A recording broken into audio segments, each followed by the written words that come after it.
6 a.m., 3,200 meter swim. We have a coaching call with one of my students at 8:30. Picked up Jake from the airport. Breakfast meeting, Ironman bike fitting.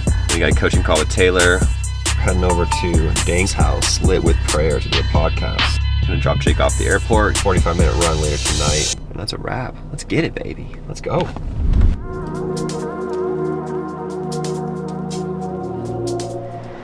All right, good morning from John Wayne in Orange County.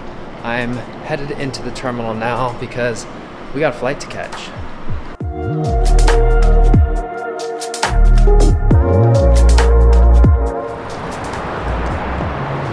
It's so dark in here, I can't even see. What's up? How we doing, bro? There you go. Good to see you, man. All right, where are we at? We got a busy day, Jake. We just picked you up from the airport, had some breakfast.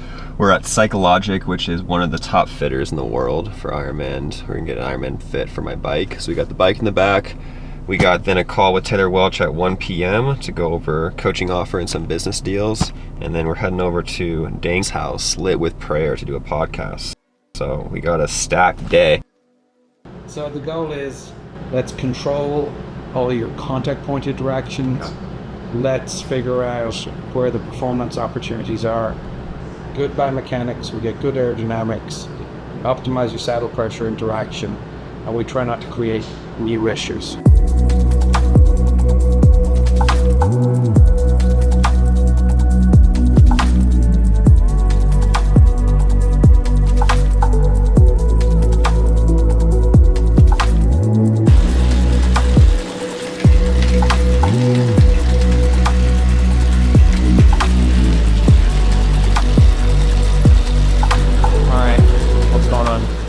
So we got a lot of tech. It's the first time that we're actually diving into the whole entire position. So we're gonna take a look at saddle position, what's inefficient. He just did a whole entire physical test on me and just see that hips are rotating.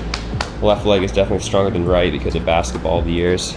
So we're gonna just dial in a bunch of tech, which we get to see all the different types of positioning inefficiencies I have and really dial in this whole position. It's like an F1 car, you know, all aero. Get into it. We're also going to change helmet as well.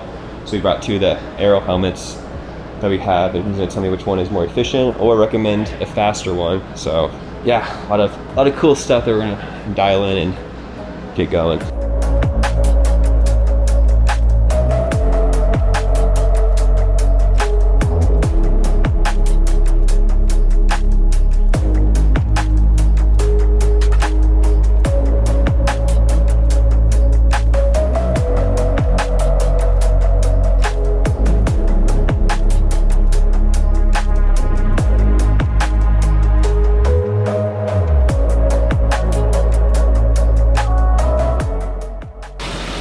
Come all the way down.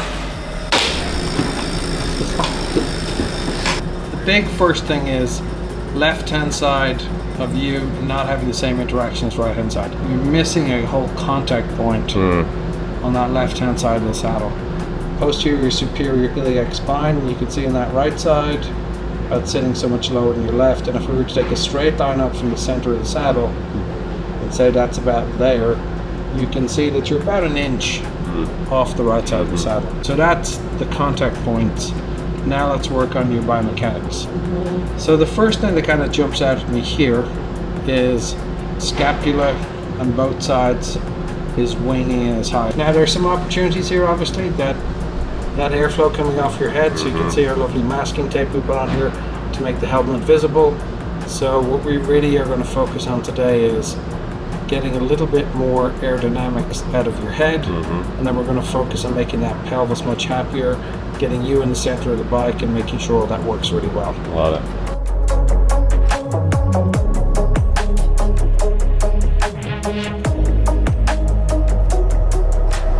This is Solid. I mean, it's a night and day difference. Yeah. No, this is great.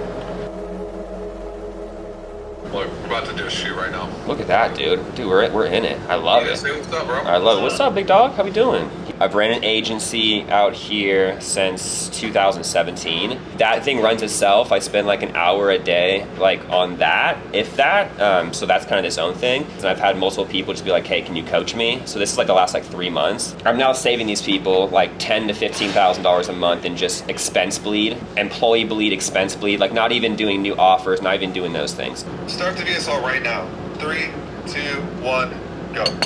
A lot of people that I coach are into the zone of thinking that more is always better. And actually the first thing that we do in phase 1 is we actually perfect what your financial scorecard actually is. If you don't know your finances and you have clarity in your finances, there's no way for you to progress. A lot of people get into this zone where they're just overthinking what business actually is about, but the reality of it is clarity allows you to actually react.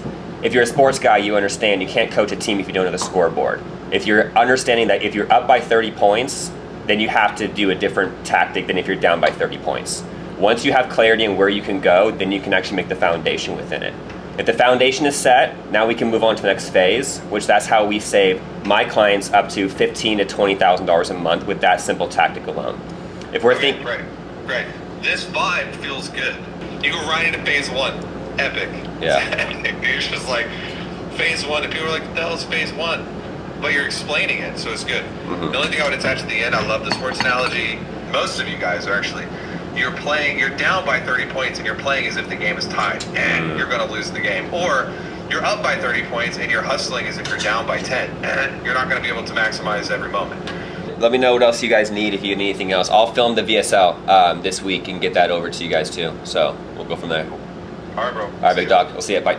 Let's talk about like your desert seasons. And I mean, do you even have desert seasons? Do you struggle? It's such a good question because it's not like brought up or like spoken about enough, especially in the lane of like seeing all these like Christian content creators. I think it makes a lot of people think like they're super Christians. They've gotten to this level with the Lord where they just know how to be on fire and there's nothing ever wrong. At the end of the day, the amount of time that you consume that content from that person is like not even 1% of their day. I would say most Christians struggle with dry season, or like most people in ministry struggle with